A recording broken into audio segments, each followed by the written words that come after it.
Hello everybody and welcome to another hobby cheating video, and today we're going to talk about when you need to do unusual edge highlights. So what I mean by that is edge highlights that you can't use the side of the brush on. You know, it's a pretty common thing. We're all fairly familiar with doing an edge highlight, like say, you know, if we needed to do the top of this hangman's thing here, right? I would get a little bit of white on my brush or something, or whatever I happen to be doing it with, and I would simply come along the side with the side of my brush, and I could nail that edge nice and fast and easy, right? Piece of cake, move on with our day. We can grab every edge like that without too much work. There we go, look at that, oh my goodness.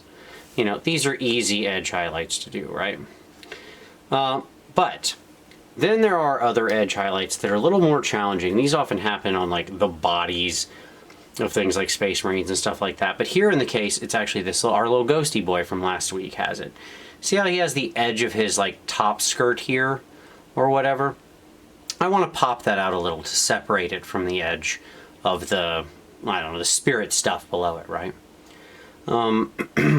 But of course the challenge we have is I can't side of the brush that, not really, right? Like it's raised, but just so minimally. And sometimes you even have things more recessed than that. I want to show you a nice, simple, easy trick to do edge highlights in a situation like this. So in this case, I'm going to use two colors. I'm going to use some Payne's Gray ink and some bold titanium white. Whatever colors you would use would be a question of what you were trying to edge highlight. The white equivalent should be your edge highlight brightest color, and the Payne's Gray equivalent should be whatever the midtone is of the color on the surface above the edge. Okay? Easy enough. Or the shadow color or something like that, of the color above. Usually you want to do the midtone. So, and you want it to be fairly watery, because we're going to do a little bit of sneaky loaded brush here, but calm down. It's okay, don't worry.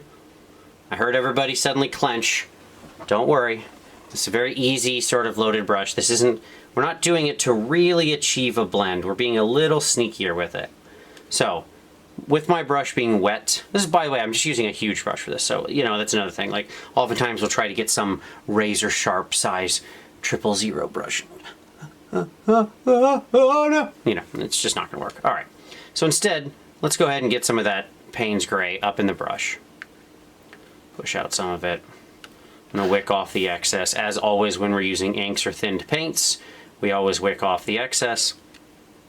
And I'm going to get a nice sized drop of white on the end, right? Now what I'm going to do is I'm just going to go ahead and trace a line right along the bottom. I'm not going to be careful about it. I'm just going to trace a line everywhere I want there to be paint. Okay? Easy peasy. Now, that's a pretty ugly edge highlight so far. Now comes the magic part. We flip him around, and on the back of our thumb, we're going to go ahead and push some of that white in there so we get a nice mixture. And then coming in right behind it, I'm just going to start slowly pushing it down until all I have left is the very, very edge. So I just start slowly working the brush down.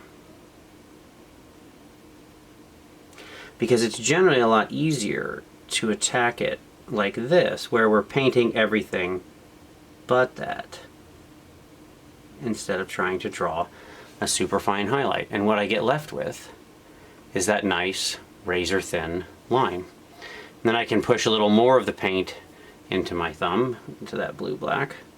And I can then go along behind that and smooth that out.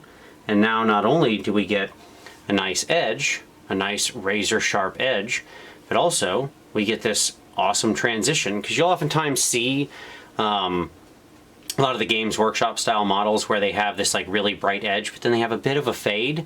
And so like a lot of people I see try to attack this and very carefully do these long blends. That's fine. Or you could do it in 3 seconds like I just did. Your choice. I mean, this way seems kind of easier to me. Personal taste. And there you go. Just like that, now you have this razor sharp edge that still has, you know, a nice transition to it as well. By the way, we can use it in other places, like here on his face, we could do the same thing. So I can like fill out his eyes a little here. Make his eyes a little stronger. We'll weaken those out, don't worry. But I'll grab a little white. And like maybe we put a little white, like tippy dab there on the bottom of his eyes. Bottom there. Maybe the top. Right? And then we kind of pull it out. And we can do the same thing. We can just work down to have just the edge left.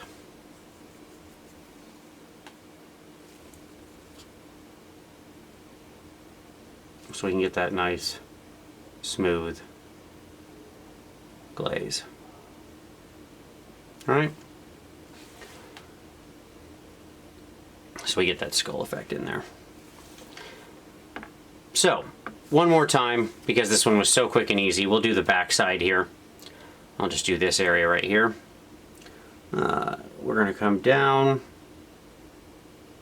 all the way along there. Normal little thick edge. Then we pull it into that. Flip. And then we just come in behind. Oops. Make sure you're all nice and mixed up there. There we go. And then we just start pushing that until all we have left is the nice little thin edge. And if I can do it with this giant brush on this bouncy model, just the worst. He's so bouncy, right?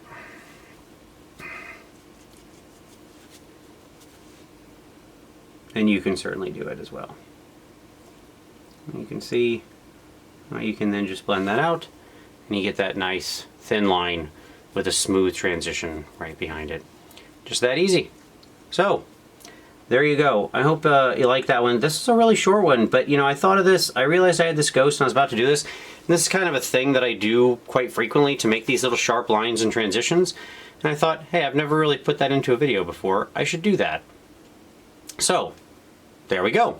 But at any rate, that's how you do, that's your super fast way to do not only your unusual edge highlighting, but your transitions. So, hope you liked that one. Short and sweet. Give it a like if you did. Subscribe for additional hobby cheating in the future. We have new videos here every Saturday. But as always, I very much appreciate you watching this one. We'll see you next time.